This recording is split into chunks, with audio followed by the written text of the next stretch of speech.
But guys, check this out. We are back in action.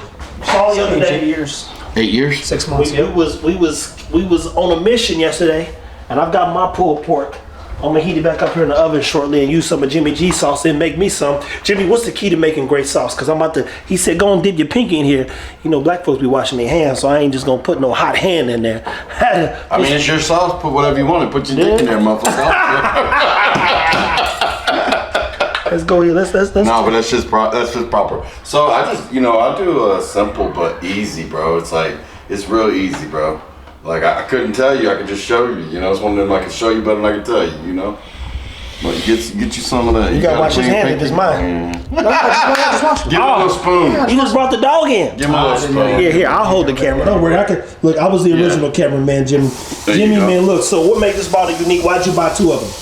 Well, I just saw it and I was like, yo, that's very intriguing. And it was like, they were like $80 a piece. So I would just grab 2 because I was like, if I like it, I want a backup. And I love the first one. Yeah. I drank it fast. And I've been sitting on this one for about 6 months. I think 6 months ago I finished the other one. So I was just like, fuck it. It sounds like something that would be good with barbecue for y'all. A little Mexican vanilla Coke. Oh, damn.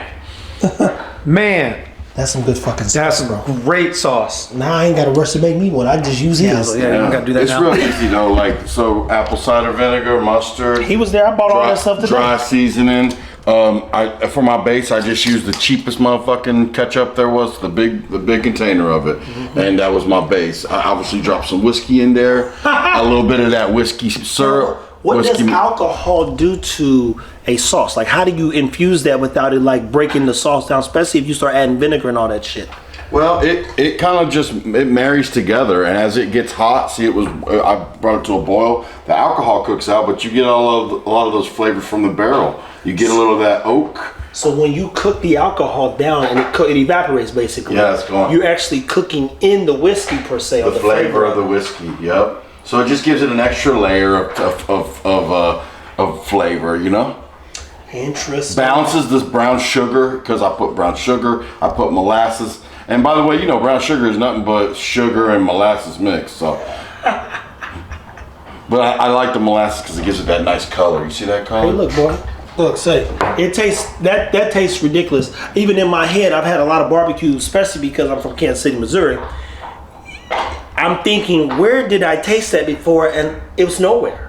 Yeah. Literally. Well, it's sweet, right? But it's tangy, right? It got that tang to it. And see, that's what I was telling you. Like, I'm gonna hold off on the molasses side because I'm gonna sweeten it with brown sugar, but I'm gonna do a vinegar-based one with some ketchup clearly. But I'm from KC, so the further out east you move, people, the sweeter the barbecue gets. Yeah. Texas likes some sweet with some smoke. KC, a lot of it's vinegar-based. Yeah. So you get that zang. So I'm used to, like, if I ate barbecue and hot chips, it will slap because you're gonna get that in every bite almost, man. Almost like that right here? Yeah, you want it right. I want it like, oh man. Yeah. That gives it a little bit of That's what I'm saying. But it's got a balance, it's got a little sweet too. Man, dude, it's properly balanced. Even when I'm thinking, like, what other thing have I had that tastes like that?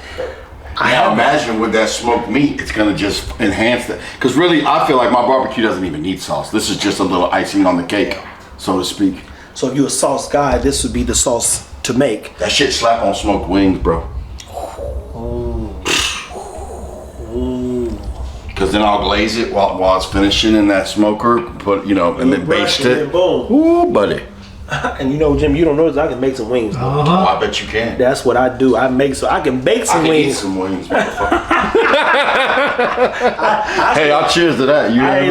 I didn't bake some wings before. I baked wings that slap, boy. That stuff's unbelievable. But this kind of sauce, take it to a whole nother level, man.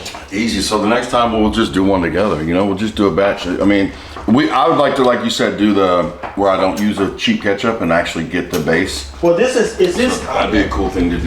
Damn, I think I'll put it. But I've never done it. I've always just been the easy route. So this right here, you could use this kind of stuff, right? Yep.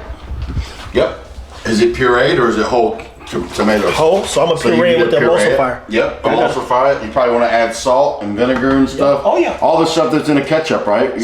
But then you don't have all the sugar that they put in. That's the part too. I can control the output. So people, if you're new to cooking, and you say, hey man, what makes cooking so unique? In my opinion, is I can control the outcome.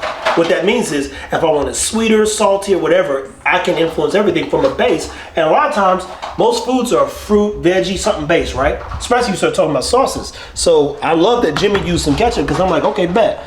I'm just gonna get the tomatoes, build mine out, let you review it, give us some feedback, and then tell me where I could be better. And then I'm gonna show you guys our process of making a good sauce. And we ain't even gonna compare because both of them probably gonna be all right, but his is superb. Well, yeah, I'll tell you, and also, I could have went a different route and went and got something that was like no sugar, no salt added type of an organic ketchup, and that probably would have been constituted for a better option.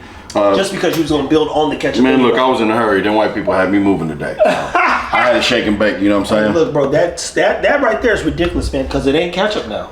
It's amazing though. No, it's fire. Heavy double oak Mexican vanilla, cask finished. So when it says cask finished, So it was originally aged in a white oak barrel. Then it was put in another white oak barrel, and then it was finished in a Mexican vanilla cask. really Yep, it's got great flavor. interesting, man. Well, guys, to say the least, man, I'm gonna finish this one out. Jimmy G, he's gonna run. He'll probably hang out for another second or two, because I'm not just gonna eat yet. But I'm gonna tell you this: I'm gonna pour a little bit more of this before he dips. That shit's good. We're gonna drink a little bit more whiskey. We're gonna enjoy life a little bit more, and we're gonna keep it whiskey. Yes, sir.